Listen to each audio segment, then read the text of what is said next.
Ya pemirsa, selamat berjumpa kembali bersama kami di Ilasal, program yang kami dedikasikan bagi kemajuan teknologi informasi dan komunikasi di Indonesia bersama saya, Feli Junandar. Pemirsa, Twitter merupakan sosial media yang sedang populer saat ini. Di Twitter orang memang bebas beropini dan berargumentasi. Namun sebaiknya kita tetap menjaga kata-kata dalam bertwitter agar tidak menimbulkan image negatif maupun menuai permusuhan dan antipati. Nah, sebelum membahas apa saja etika bertwitter, kita akan saksikan dulu liputan tim Ilasal berikut ini. Salah satu situs jejaring sosial yang sedang populer saat ini adalah Twitter. Twitter menarik karena manfaatnya sebagai media informasi, edukasi, dan komunikasi. Twitter memperlancar komunikasi dengan orang-orang yang penting yang kadangkala susah ditemui secara fisik. Sederhana mengirim SMS hanya mengetik maksimal 140 karakter. Twitter sudah dapat memenuhi hasrat penggunanya untuk eksis dan diakui pengguna adalah medium yang egaliter. Meski ada sebutan follower, statusnya sama dan seimbang dengan yang di-follow. Follower bahkan bisa saja lebih pintar dari yang di-follow di Twitter. Sehingga yang sering terjadi adalah percakapan yang seimbang dan setara. Adu argumentasi adalah keniscayaan di Twitter. Memang di Twitter orang bebas beropini dan berargumentasi. Namun tetap harus hati-hati dalam menempatkan kata maupun beretika. Karena bisa-bisa malah menuai permusuhan maupun antipati.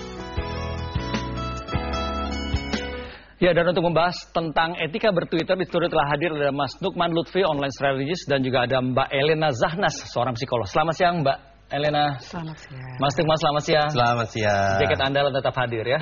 Oke deh. Mas, tadi kalau nggak salah tadi Mas mengkoreksi bahwa ini bukan jejaring sosial Twitter ini ya.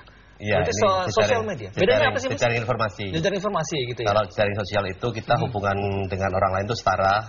Kayak di Facebook, betul. Sesama teman. Kalau di Twitter itu kita follow sama di follow. Hubungannya bukan teman tapi hubungan follower sama follower ya gitu ya. Oke, nah sejauh ini update terakhir dari etika yang ada di Twitter itu seperti apa sih, Mas? Katanya ada yang berantem, ya, ada yang sekarang ini lucu di Twitter itu. Terakhir itu pengguna Twitter di Indonesia sering berantem di Twitter. Iya tuh. Gitu. Kenapa tuh, Mas? Si A sama si B berantem, adu argumentasi dan lain-lain. Iya. Faktornya ada dua. Satu adalah banyak yang tidak sadar Twitter itu hanya 140 karakter. Baik. Karena 140 karakter, orang seringkali hanya membaca teks kita, tidak membaca konteks. Akibatnya salah persepsi terhadap apa yang kita tulis. Coba dielaborasi nih. Ya. Baca teks dan konteks. Nah, iya, dulu kan masih ingat kasusnya Luna Maya yang dia sempat mengata-ngatai infotainment gitu kan. Betul. Nah, hanya satu baris yang dia sampaikan, tapi efeknya luar biasa. Betul. Padahal kalau si waktu itu namanya mengatakan bahwa si infotainment lagi ngejar dia sampai ke bioskop, anak kecilnya sampai kena kamera segala macam. Ya? Kalau dia cerita dulu itu di Twitter, baru kemudian marah. Orang ada kronologisnya berarti gitu. Nah, orang nggak lihat konteks, kemudian marah. Ini apa sih? Namanya artis yang kita idolakan kok omongnya kacau begitu. Gitu. Jadi hanya sepenggal berarti ya? Sepenggal gitu. Makanya di Twitter itu hati-hati kalau kita sedang marah. Gitu. Kedua adalah sekarang banyak orang sudah mulai manfaatkan Twitter sebagai alat untuk adu argumentasi. Adu argumentasi? Gitu.